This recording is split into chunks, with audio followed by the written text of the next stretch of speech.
계층창과 부모-자식 관계에 대해서 살펴보겠습니다. 계층창의 목적은 씬을 구성하는 게임 객체들의 전체 목록을 보여주는 것입니다. 다시 말해서 게임 메모리에 로딩되는 모든 게임 객체를 보여준다고 생각하면 됩니다. 각 게임 객체들은 씬뷰 내의 게임 객체와 1대1로 매핑이 됩니다. 게임 객체는 개수가 굉장히 많기 때문에 수백 개에서 수천 개가 될 수가 있습니다. 이를 효과적으로 관리하기 위해서는 계층 구조로 관리하는 것이 가장 효과적일 수 있습니다. 마치 조직을 피라미드로 만들어서 관리를 용이하게 하는 것과 유사합니다. 피라미드 구조로 만들게 되면 부서 전체를 다른 장소로 이동시킨다든지 전체를 정리한다든지 이런 면에서 유리하기 때문에 동일한 방식을 계층창에서도 적용하게 됩니다. 예제로 살펴보겠습니다. 카팅 게임 에셋의 메인 씬을 살펴보겠습니다. 이 씬의 계층창을 살펴보면 수많은 게임 객체들로 구성이 되어 있습니다. 화살표로 되어 있는 것들이 계층 구조로 되어 있다는 표시입니다. 그래서 게임 매니저 게임 객체의 화살표를 눌러보면 이 게임 객체의 자식으로 있는 게임 객체들이 나타나게 됩니다. 한 번 더 누르면 자식 객체들이 보이지 않고 다시 누르게 되면 자식 객체들이 보이는 구조를 가지고 있습니다. 카트 클래식 플레이어 게임 객체를 살펴보겠습니다. 이 게임 객체는 씬뷰의 상에 있는 이 게임 객체를 의미합니다. 그런데 카트 클래식 플레이어 게임 객체는 자식 객체로 카트 비주얼과 휠스로 구성이 되어 있습니다. 휠스는 다시 앞쪽 왼쪽 바퀴, 앞쪽 오른쪽 바퀴, 뒤쪽 왼쪽 바퀴, 뒤쪽 오른쪽 바퀴로 구성이 됩니다. 만일 이 휠스를 전체를 없앤다면 이 각각의 게임 객체를 모두 없앨 필요가 있는 것이 아니라 이들의 부모 객체인 이 휠스라고 만들어 놓은 게임 객체를 삭제해버리면 전체가 사라지게 됩니다. 한번 해보겠습니다. 델키로 눌러보겠습니다. 그러면 바퀴가 모두 사라지게 되죠. 이와 같이 하나하나 따로 관리하는 것보다 의미 있는 것들을 모아서 부모 객체를 만들게 되면 전체 관리를 용이하게 만들 수 있습니다. 게임 객체의 계층 구조에 대해서 조금 더 살펴보겠습니다. 자식 게임 객체는 부모 게임 객체에 종속된다는 점을 명심해야 됩니다. 그래서 부모 게임 객체에 대해서 활성화하거나 삭제하거나 부모 게임 객체를 이동하면 자식 게임 객체도 영향을 받게 됩니다. 참고로 활성화, 비활성화, 액티브, 디액티브라고 하는 것은 게임 객체를 생성하거나 삭제하는 거랑 효과는 비슷하지만 실제로 메모리에서 없애는 건 아니기 때문에 속도가 더 빠르다는 장점이 있습니다. 대신에 메모리에 남아있기 때문에 메모리를 더 쓰게 됩니다. 이 부분은 나중에 게임 객체와 컴포넌트들 동영상에서 좀 더 자세하게 설명을 드리겠습니다. 어찌되었던 휠스라는 게임 객체가 부모 객체로 있고 이 밑에 4개의 게임 객체가 자식으로 들어가 있는 경우에 휠스 게임 객체를 비활성화로 바꾸면 자식 게임 객체가 활성화로 되어 있다 하더라도 전체가 비활성화 된다고 보시면 되겠습니다. 예제를 통해서 좀 더 자세하게 살펴보겠습니다. 카트 클래식 플레이어 게임 객체의 자식으로 현재 휠스가 있습니다. 그래서 이 휠스를 제가 한번 옮겨 보겠습니다. 무브 툴을 통해서 옮기면 휠스 내의 자식으로 4개의 게임 객체, 즉 4개의 바퀴 게임 객체가 있죠. 그러면 부모를 옮기게 되면 전체가 다 움직이게 됩니다.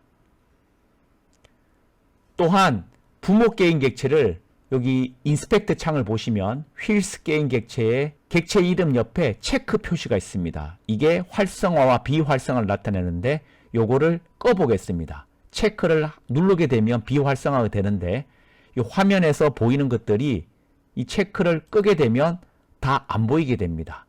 그리고 게임 객체를 표현하고 있는 것이 약간 흐릿하게 표현이 되는데요. 비활성화 되었다는 표식입니다.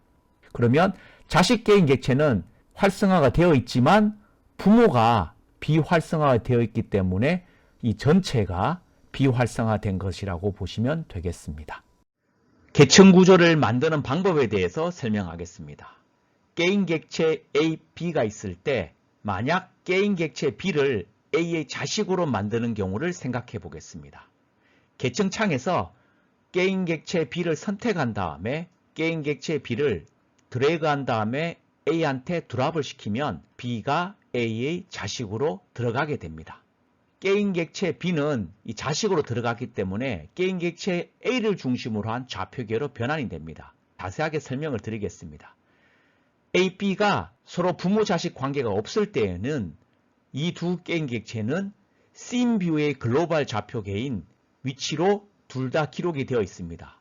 2차원으로만 생각해 보면 이 게임 객체 A가 1,1의 위치에 있고 게임 객체 B는 X축으로 2, Y축으로 2가 되는 2,2에 위치하고 있다고 합시다.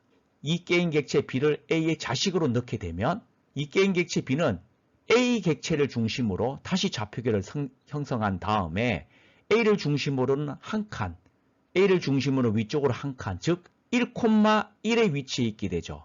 그래서 게임 객체 B를 보면 1,1이 들어가 있게 됩니다. 숫자가 2,2에서 1,1로 바뀌었다고 해서 실제로 게임 객체 B의 위치가 변경된 것은 아닙니다. 예전에는 전체 좌표계로 됐던 것이 이제는 A를 중심으로 바뀌었다는 것이지 위치가 바뀐 것은 아니라는 겁니다. 나중에 기회가 되면 살펴보겠지만 게임 객체 B의 로컬 좌표계는 우리가 원한다면 얼마든지 글로벌 좌표계로 변환해서 볼 수 있고 반대로 글로벌 좌표계로 된 것도 로컬 좌표계로 보면 어떻게 되는지 변할 수 있는 함수가 제공이 되고 있습니다. 계층 구조를 만드는 예제를 살펴보겠습니다. 이를 위해서 제가 두 개의 게임 큐브 객체를 만들어 놓았습니다. A 객체와 B 객체 두 개가 있습니다. B 객체를 A 객체의 자식으로 넣고자 합니다. 우선 좌표를 먼저 한번 살펴봅시다. 게임 객체 A는 좌표가 2,0,0에 위치하고 있습니다. 그리고 게임 객체 B는 0,0,0에 위치하고 있습니다. B의 게임 객체를 보시면 X 좌표가 0입니다. 이제 게임 객체 B를 클릭한 다음에 드래그 앤 드랍으로 A 위치에 됐을 때 드랍을 시킵니다. 그러면 게임 객체 B가 A의 자식으로 들어가게 됩니다. B의 좌표계를 살펴보면 옮기기 전에는 분명히 X좌표가 0이었는데 마이너스 2로 돼 있죠. 즉 A 게임 객체를 중심으로 두 칸 옆쪽으로 이동했다는 뜻입니다.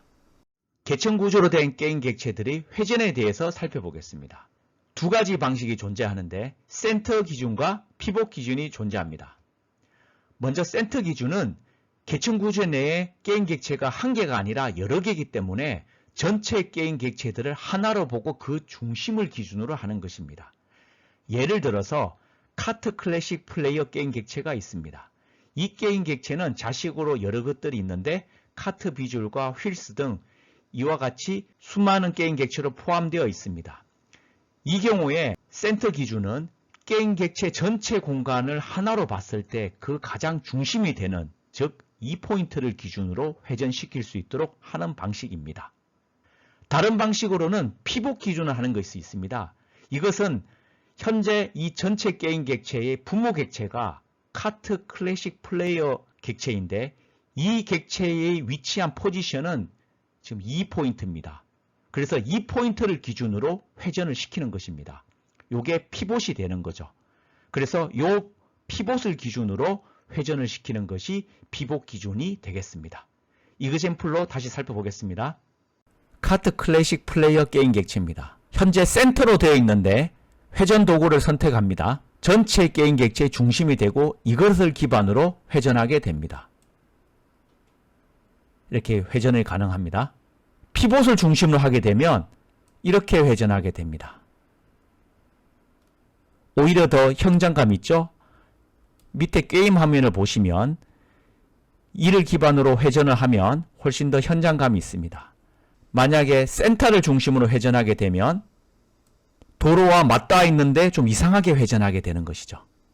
그래서 어떤 것을 기준으로 회전하게 될지는 게임 객체가 어떻게 만들어져 있는지, 게임이 어떤 것이냐에 따라서 다를 수 있습니다. 계층창은 수백 수천 개의 게임 객체로 구성될 수 있습니다. 이들 중에서 원하는 게임 객체를 찾기가 쉽지가 않습니다. 이를 위해서 검색창이 존재하고 이 돋보기 옆에 있는 이 검색창에 객체 이름을 통해서 검색할 수 있습니다. 때로는 이름이 아니라 컴포넌트의 타입 이름을 작성할 수도 있습니다. 예를 들어서 이 검색창에서는 T 콜론 다음에 타입을 뜻합니다. 라이트라고 치게 되면 라이트 타입의 컴포넌트를 가지고 있는 모든 게임 객체들이 출력이 되게 됩니다. 지금 예에서는 디렉셔널 라이트라는 이름의 게임 객체가 라이트라는 컴포넌트를 포함하고 있기 때문에 검색 결과로 나타난 것입니다. 이그젬플로 살펴보겠습니다. 계층창에 수많은 게임 객체가 있으면 찾기가 어렵습니다.